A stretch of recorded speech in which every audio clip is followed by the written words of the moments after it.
우리는 무엇을 확신할 수 있습니까? 우리는 무엇을 확신할 수 있습니까? 라는 제목을 가지고 말씀을 전하도록 하겠습니다. 2021년 11월 18일이었습니다. 제가 저번에도 말씀드렸는데요. 이 미국 여론조사 기관인 퓨 리서치 센터에서요. 그 경제가 가장 발전한 17개의 나라 국민들로 하여금 What makes life meaningful? 그러니까 무엇이 인생을 의미 있게 만듭니까? 라는 그 질문을 던졌습니다. 근데 17개의 나라 가운데 무려 14개의 나라가 똑같은 대답을 했는데 그때 기억나십니까? 제가 이미 말씀드렸죠. 1위가 가족이었습니다. 그리고 2위가 직장, 3위가 물질적인 풍요, 돈이라고 했습니다. 그런데 신기한 것은요, 한국만 이 순위가 바뀌었습니다. 1위가 뭐냐? 물질적인 풍요입니다. 돈이 최고입니다. 2위가 뭐냐? 직장이 돼야죠. 그리고 3위가 가족입니다. 이게 얼마 있지 않았던 리서치 기관에서 한국 사람에게 물었던 이 답입니다. 1위가 돈이 돼요. 돈이 제일 중요하지 않습니까? 직장이 돼야죠. 그리고 그 다음에 중요한 게 가족인 것 같습니다. 그렇기 때문에 지금 요즘 한국인들에게 이 물질적인 풍요요, 이 돈이요, 가족보다 더 중요하게 돼버린 그 이유가 있더라고요. 실천신학대학원의 그 대학교에서요, 그 목회 사회학 교수님으로 계시는 이 조성동 교수님이 계십니다. 이 조성동 교수님이요, 한번 잘 들어보세요. 한 그 영국 그 매체에 그 인터뷰를 받았다고 해요. 근데 인터뷰를 받았는데 그 당시에 최고로 인기를 누렸던 그 오징어 게임이라는 드라마 아시죠? 그거 안 보셔도 돼요. 굳이 볼 필요는 없습니다. 근데 그 오징어 게임 때문에 막 전 세계가 막 엄청나게 인기를 끌고 있을 때 이 조성동 교수님이 이제 인터뷰를 받게 되는데 그 영국 매체에서 나온 기자가요, 이런 질문을 했다고 합니다. 한국에는 도박이 성행하고 있습니까? 한국에는 도박이 지금 인기가 많은가 보네요. 이런 질문을 받았다고 해요. 그 오징어 게임이 이제 그런 내용의 좀 드라마이기 때문에 한국에는 도박이 되게 성행하고 있는가 봅니다. 이 교수님은요, 이게 전혀 자신이 생각하지 못한 그 질문을 받아서 처음에는 좀 당황했지만 가만히 생각해 보니 이 오징어 게임의 드라마의 영향으로 외국인의 눈으로 한국을 볼 때 사람들이 대부분 도박을 좋아하는구나 라고 생각했던 것으로 이제 여겼다라는 겁니다. 그래서 이 교수님은요, 이렇게 답했다고 합니다. 한국에는 여러분들이 생각하는 만큼 도박이 그렇게 성행하지 않습니다. 그러나 인생 자체가 도박입니다. 응? 무슨 소리예요? 예를 들어 볼까요? 한국에서요, 소상공인들이 창업을 하게 되면 1년에 50%가 망합니다.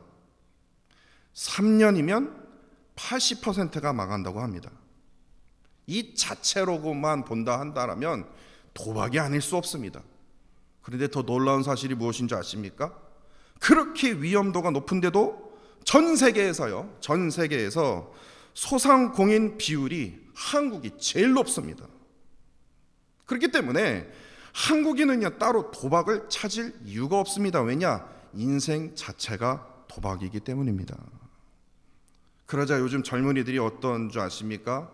젊은이들 사이에서 큰 대박을 꿈꾸며 주식이나 가상화폐에다가 무리하게 투자하게 됩니다.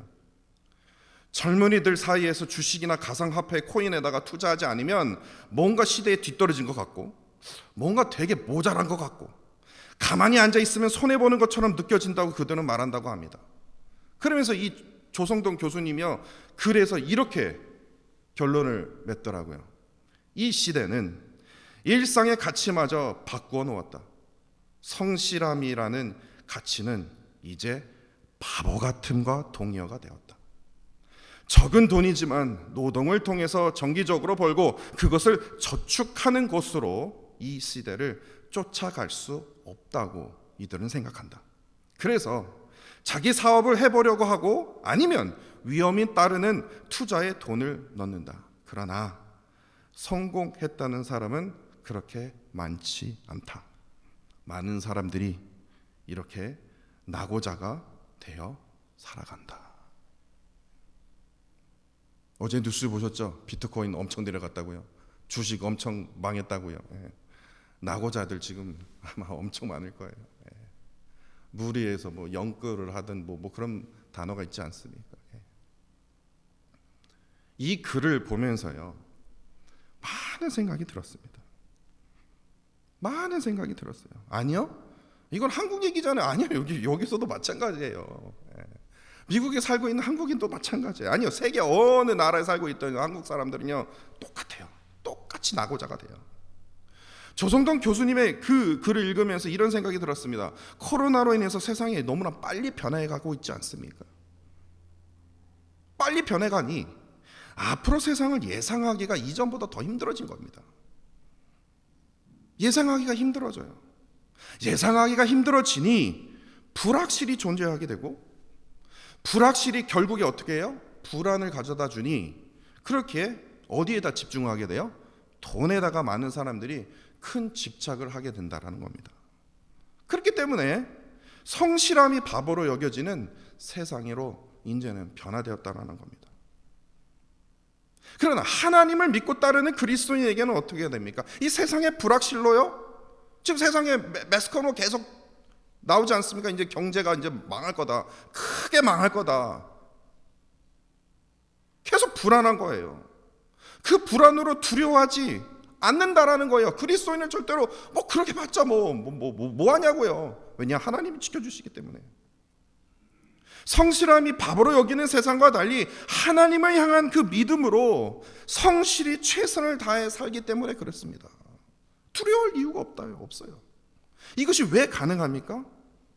돈에 집착하는 것이 아닌 우리는 무엇에 집중합니까? 하나님의 부르심에 집중하며 이를 위해서 준비하며 나아가는 자들이 바로 참된 그리스도인의 삶이기 때문에 그렇습니다. 이런 의미에서 오늘 본문을 보시면요, 오늘 본문은요, 여러분들 보시면 좋은 얘기가 막 에스더가 왕으로 뽑혔고 막 사람들이 에스더를 좋아하고 막 그러는데요, 자세히 보세요.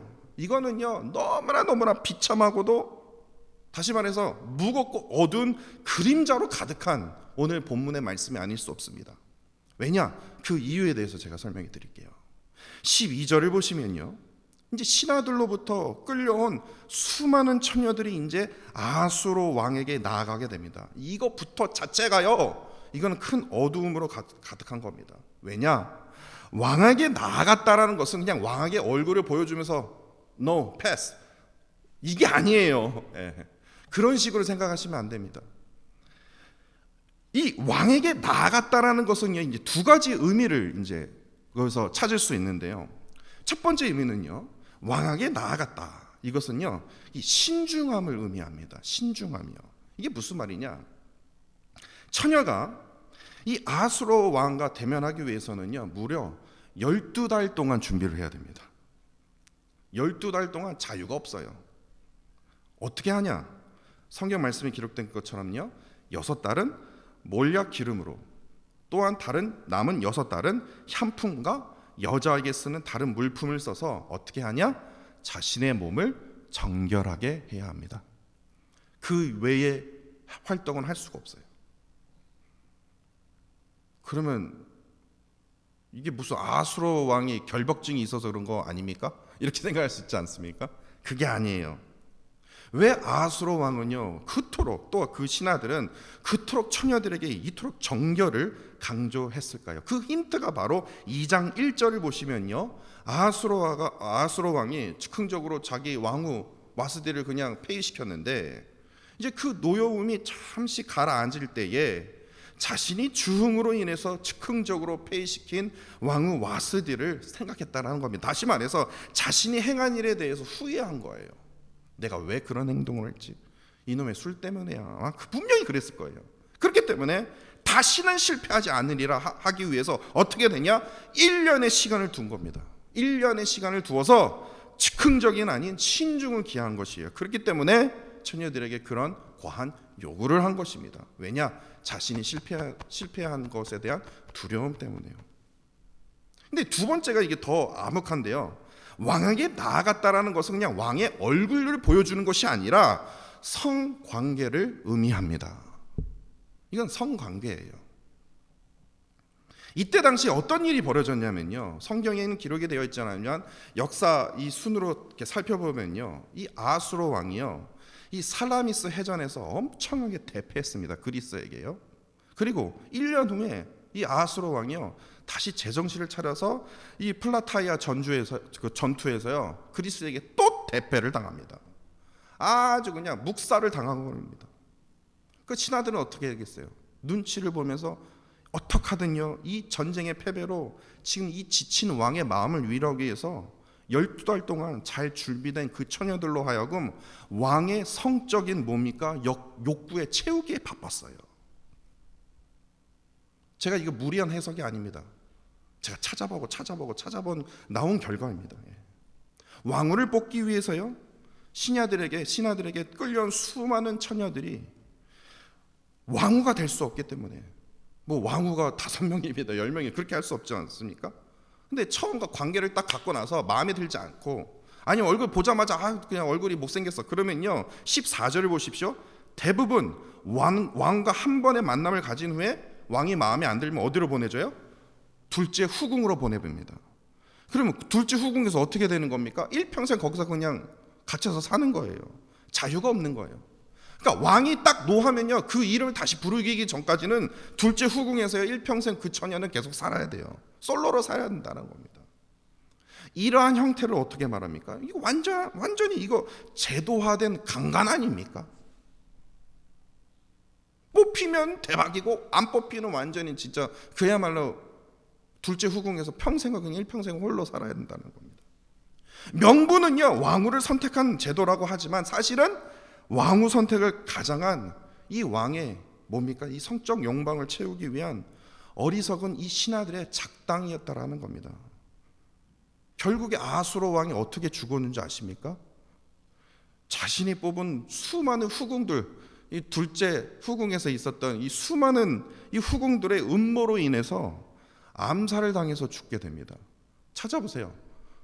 여자들 통해서 자기가 신하들이 뽑았던, 자기가 봐왔던 후궁들에 의해서 음모로 인해서 암살을 당하게 돼요. 이러한 두 가지의 의미를 지금 어느 누구보다도 지금 모르드게는 알고 있었는데 참으로 이해가 안 가가도 나 같아도 내 딸을 안 내놓을 것 같아요. 어떻게든 저항을 하면서 숨겨둘 것 같아요. 여러분들 그렇다고 해서 자기 딸을 내놓겠습니까? 이러한 왕인데요, 저 같으면 절대로 안 할 것 같아요. 그런데 이상하게도요, 처녀를 내어놓으라는 그 요구에도 어떠한 저항이 없이 순순히 수긍했다라는 겁니다. 어떻게 이럴 수 있을까? 그 딸이 어떤 딸입니까? 또 일찍이 입양해서 키운 이 고아 사촌의 이 에스더를 미래를 보장할 수 없는 곳으로, 뭐 자신이 노력하면 무슨 왕후가 될 수 있는 것도 아니고, 더군다나 이것은 더욱이 전쟁으로 패배한 이 왕의 성적 놀이개로 지금 될 수밖에 없는 그런 상황에 이 내 딸을 어떻게 이걸 내어놓냐 이거예요. 이러한 심정으로 읽어야 된다는 거예요, 오늘 본문을요. 더욱이요, 유대인 신분을 들키지 말래요. 자신의 이름이 에스더가 아니라 핫사다인데, 핫사다예요, 핫사다. 근데 페르시아 이름인 에스더를 사용해야 하는 참으로 무거운 어두운 그림자 속에 지금 오늘 본문이 등장하고 있다는 겁니다. 그러나 여기서 우리가 기억해야 할 것은 바로 이겁니다.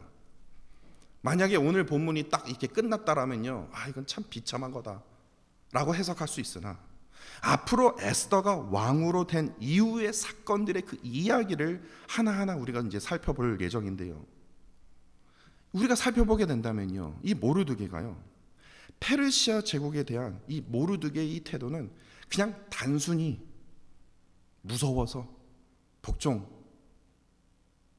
그냥 무서워서 받침 이게 아니었다라는 것을 우리가 확실하게 확인할 수 있다라는 겁니다. 예상할 수 없는 참으로 불확실한 그 상황 속에 찾아오는 그 두려움 때문에 모르드게가 그냥 순순히 에스더를 내어놓은 것이 아닙니다. 또한 내가 너에게 한번 내가 한번 투자해버리라. 운 좋게 너가 분명히 왕후가 될 수 있을 거야 라는 어떤 로또 생각으로요 그냥 출세를 하기 위해서 에스더를 순순히 내어놓은 것도 아니었습니다. 페르시아를 향해서 헛된 저항으로 죽음을 자초하는 것보다 앞으로 하나님께서 어떻게 행하시는지, 이러한 암흑한 상황에서, 정말 비참한 상황에서 하나님께서 어떻게 행하실지 내가 기대하며 내가 보리라. 하나님께서 우리를 어떻게 부르실지, 어떻게 사용하실지 우리 한번 나아가보자. 준비해보자. 그 부르심 앞에 우리 한번 나아가보자.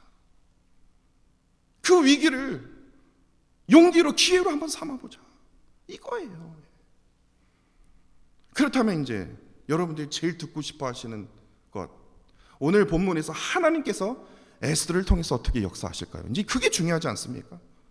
결국에 그렇게 끌려갔습니다. 모든 끌려온 처녀들은요 아수르 왕에게 무엇을 주었습니까? 육체의 몸을 주었습니다. 성적 놀이개였어요. 그런데 하나님께서요 에스더만큼은 그걸 피하게 하셨다라는 겁니다. 에스더가 무엇을 주었냐? 에스더는요 왕뿐만 아니라 모든 사람들에게 마음을 주었다라는 겁니다. 그 증거가 15절입니다. 15절 후반절입니다. 모든 보던 자에게. 후궁을 아무나 볼 수 있는 거예요? 아니에요. 신하들만 볼 수 있겠죠. 모든 보는 자, 바로 측근들이나 신하들에게 뭐를 받았어요? 사랑을 받았더라. 사랑을 받았더라. 또한 17절을 보십시오. 왕이 모든 여자들보다, 지금 데려왔던 처녀들보다 에스더를 더 사랑하였으므로, 왜냐? 한번 육체의 관계를 가졌더니 너무 좋아서, 이게 아니라는 거예요.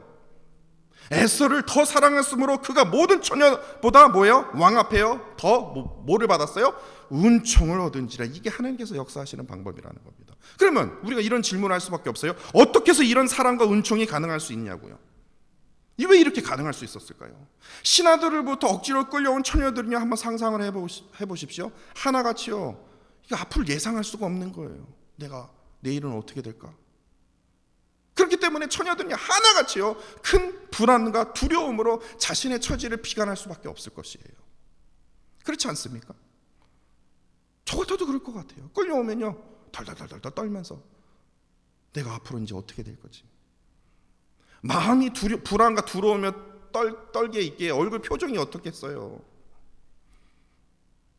사랑과 은총이요? 아이고 그냥 받을 수도 없는 거예요. 그러나 에스더는요, 제가 저번 시간에 말씀드렸지만요, 분명 신하들로부터 억지로 끌려왔는데요 8절에서는 그랬는데 9절에서 그렇게 바뀌지 않습니까? 스스로 해결을 기쁘게 하였더라. 하나님의 부르심이 있을 거야. 하나님의 기회가 있을 거야. 하나님께서 나를 이 자리로 이끄시는 그 이유가 있었을 거야. 그렇기 때문에 그런 마음으로 나갔기 때문에 뭐예요? 모든 사람들에게 마음을 주었다라는 겁니다. 이로부터 무엇을 얻었어요? 은총과 사랑을 받았다라는 겁니다. 왜냐? 억지로가 아니었기 때문에. 그래서 어제 말씀드렸듯이요, 하나님께서요 에스더가 처한 그 위기와 그 상황, 그 환경을요 지혜와 용기로 바꾸어 주셨으면 우리가 깨닫게 되지 않습니까?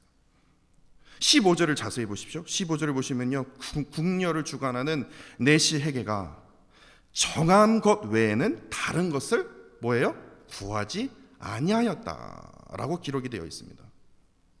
그러니까 이게 무슨 뜻이냐면요, 에스더는요 많은 사람들로부터 이 복종적인 성품, 숭정적인 그 성품 때문에 사랑을 받았던 것이에요. 그리고 더욱이요 아수르 왕에게 다른 어느 처녀들보다 달리 지배욕이 없는 거예요. 욕심이 없는 거예요. 그 에스더의 그 성품 때문에 그녀를 어떻게 해요? 더욱 사랑하게 되었다라는 겁니다. 이거 다시 풀이하자면 뭡니까? 에스더의 이 순수함이 있다는 거예요. 순수함의 성품. 어느 누구도 보지 못했고 느끼지 못했던 그 성실함을 통해서 뭐예요? 왕과 모든 이들에게 마음을 얻게 되었다라는 겁니다. 이를 통해서 결국에 17절에서요, 그 수많은 처녀들 앞에서 에스더만이 왕후가 될 수 있었던 것이죠. 그렇다면 에스더에 이어서 하나님께서 그냥 모르드게는 또 어떻게 역사하셨을까? 21절을 보십시오. 이게 넷이 빅단과 데레스가요, 이제 이 아수르 왕을요 암살하려고 이제 음모를 꾸미게 되는데, 모르드게가요 그거를 알게 됩니다. 그래서 모르드게가 머리가 아주 좋죠. 왕에게 직접 구하기 전에 왕후 에스더에게 구합니다. 그리고 에스더는요 모르드게의 이름으로 왕에게 알리게 됩니다. 그럼 저 같으면 이제 만사오키다, 이제 내가 큰 공을 세웠으니까 이제 끝났다, 내 인생 이제 할렐루야다, 대박 로또 맞았다. 왜냐, 큰 공을 세웠기 때문에. 그런데요, 오늘 본문을 자세히 보십시오. 큰 공을 세웠는데도 보상이 아니라 뭐예요? 뭐에 기록이 되어 있다고 기록이 되어 있습니까? 궁중일기에. 그러니까 페르시아의 그러니까 역사책에만 기록이 되어 있다라는 겁니다. 아니 하나님, 이러려고 저 지금 이렇게 에스더를 이렇게 왕으로 세우셨고, 저를 이렇게 성공하기 위해서 이렇게 음모를 알게 하셔서 대박 터질 줄 알았는데, 하나님 뭐라고요?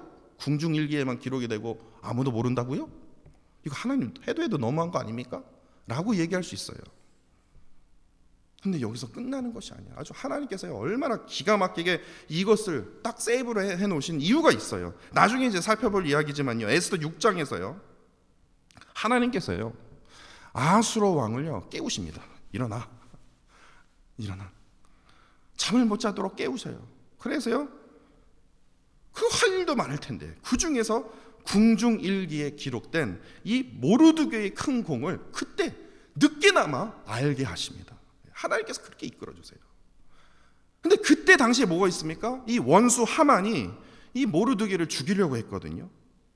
그랬는데 결국에 하나님께서 원수 하만으로 하여금 크게 세우시고 높여주시는 그 은혜를 모르드게가 입게 된다는 겁니다. 이거 이제 이 부분에 대해서 더 디테일하게 제가 어떠한 은혜가 숨겨져 있는지 제가 나중에 말씀드릴게요. 이처럼 하나님의 부르심 앞에 기대하며 준비하는 자는 우리가 상상할 수 없는 그런 일들을 누가 이루십니까? 하나님께서 이루신다는 겁니다. 우리가 상상할 수 없다는 겁니다. 우리는 단지 뭐예요? 하나님을 붙잡고 말씀에 근거하여 우리가 성실히 순종함으로 나아가기만 한다면 하나님께서 어떻게 해요? 은총을 베푸시고 사랑을 베푸시고 놀라운, 정말 상상할 수 없는 은혜를 베풀어 주신다는 게 오늘 본문 말씀 우리에게 주는 메시지라는 겁니다. 그렇지 않습니까? 그렇기 때문에 오늘 설교의 제목처럼요, 우리는 무엇을 지금 확신할 수 있습니까? 오늘 본문 말씀을 통해서 우리는 무엇을 확신할 수 있냐고요. 사실 오늘 본문 또한 하나님이 직접적으로 언급되어 있지 않습니다. 그러나 우리가 강하게 느낄 수 있는 것은요, 이것은 무슨 인간의 계획으로 지금 되어지는 것이 아님을 우리가 알 수 있지 않습니까? 이것은 하나님의 계획하심이 아니면요, 이것은 솔직히 오늘 본문 말씀은 이건 있을 수가 없는 일입니다. 그게 다시 말해서 에스더와 모르드게의 배후에서 누가 지금 일하고 계십니까? 하나님께서 일하고 계신다라는 것을 우리가 느끼게 되지 않습니까? 하나님께서 그들의 배후에서 은총과 사랑과 정말 놀라운 기적의 은혜로 역사하시고 일하시는 그 하나님이요, 지금 이 순간에도 살아서 역사하고 계신다는 것을 우리가 확신해야 된다는 거예요. 세상 사람들은 다 끝났다, 세상 사람들은 이거는 뭐 가망 없다, 그럼에도 불구하고 하나님께서 우리의 뒤 배후에서 어떻게 해요? 은총과 사랑과 놀라운 기적의 은혜를 우리를 통해서 뭐예요? 이루고 계신다라는 그 하나님에 대해서 우리가 확신을 가져야 된다는 거예요. 뿐만 아니라 신하들의 어리석은 그 작당과 아수르 왕의 그 잘못된 처신과 행동으로 통해서 대위기에서도 결국에 어떻게 합니까? 대반전으로 이끄시는 그 하나님, 그 하나님, 우리가 앞으로 이제 에스더서 계속 읽어가면서 우리가 확인하게 될 건데요, 이것이요, 우리의 상황도 이처럼 대반전으로 이끄시는 그 하나님에 대해서 우리가 뭐를 해야 된다고요? 확신해야 한다는 사실입니다. 우리가 살고 있는 세상이 다 도박 같대요. 1년이면 50%가 망합니다. 3년이면 80%가 망한다니까요. 그러한 세상이에요. 더욱이 코로나를 통해서 미래를 예상할 수도 없습니다. 불확실한 그 소식으로 계속해서 우리를 마음을 흔들고 있어요. 그를 통해서 우리가 어떻게 됩니까? 불안과 두려움 속에 계속해서 돈. 그러나 하나님을 향한 부르심 앞에 준비하며 믿음으로 따르는 그 참된 그리스도인 앞에서는요, 언제나 뭐합니까? 돈이 아니라 하나님의 부르심을 통해서 우리의 배후에서 일하고 계시는, 우리 배후에서 은총과 사랑과 은혜를 우리에게 넘쳐나도록 허락하여 주신다라는 겁니다. 그러한 믿음을 우리가 가져야 돼요. 그러한 확신을 가지고 우리가 살아가야 된다는 겁니다. 저는 에스더서를 묵상하면서 제가 가슴이 뛰었습니다. 가슴이 뛰었어요. 하나님, 에스더와 같은 인물이 나타나야 되지 않습니까? 지금 이게 딱 지금 에스더의 지금 이 시대와 지금 똑같지 않습니까? 하나님, 에스더와 같은 그 자를 하나님 우리 교회에 준비시켜 주시고 세워 주시옵소서. 특히 이 에스더가 가졌던 이 순수함의 성품, 이 성실함, 세상 사람들 그거 다 짤딱말이 없다, 실력이 최고다, 돈이 최고다라고 얘기하지만 에스더의 이 순수함의 성품과 성실함을 본받아 하나님의 사람이 일어나 이 시대와 이 민족을 감동시켜버리는, 마음을 주어버리는 그런 놀라운 그런 역사가 지금 일어나지 않습니까? 그렇게 하나님, 우리 교회 안에서도요, 우리 가정 안에서, 특별히 우리 자녀들 가운데 이 시대를 위한 이 에스더가 하나님의 그 부르심에 따라 준비되는 놀라운 기적의 그 은혜를 하나님 허락하여 주옵소서. 허락하여 주옵소서. 이러한 기도가 저절로 나오더라고요. 그렇지 않습니까? 이러한 기도가 우리의 평생 가져야 할 기도 제목이 되어야 하지 않겠습니까?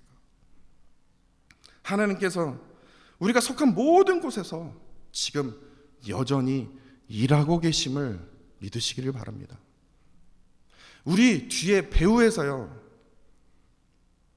진짜 보면요 아무것도 이루어진 것 같지는 않지만요, 그럼에도 불구하고도 우리의 뒤 배후에서 은총과 사랑과 놀라운 그 기적의 그 은혜로 우리를 붙들고 계심을, 그 붙들고 계시는 그 하나님에 대해서 우리는 확신을 가져야 된다는 겁니다. 이를 통해서 우리가 승리할 수 있는 것이에요. 이를 통해서 우리가 가정이 변화되고요, 이를 통해서 세상이 변화되고, 이를 통해서 그 확신을 통해서 무엇이 변화됩니까? 교회가 변화될 수 있다는 겁니다. 그 확신을 통해서 오직 하나님의 그 부르심 앞에 집중하며 준비하는 그런 참된 그리스도인이 되어지는 저와 사랑하는 성도 여러분들이 되시기를 간절히 원합니다.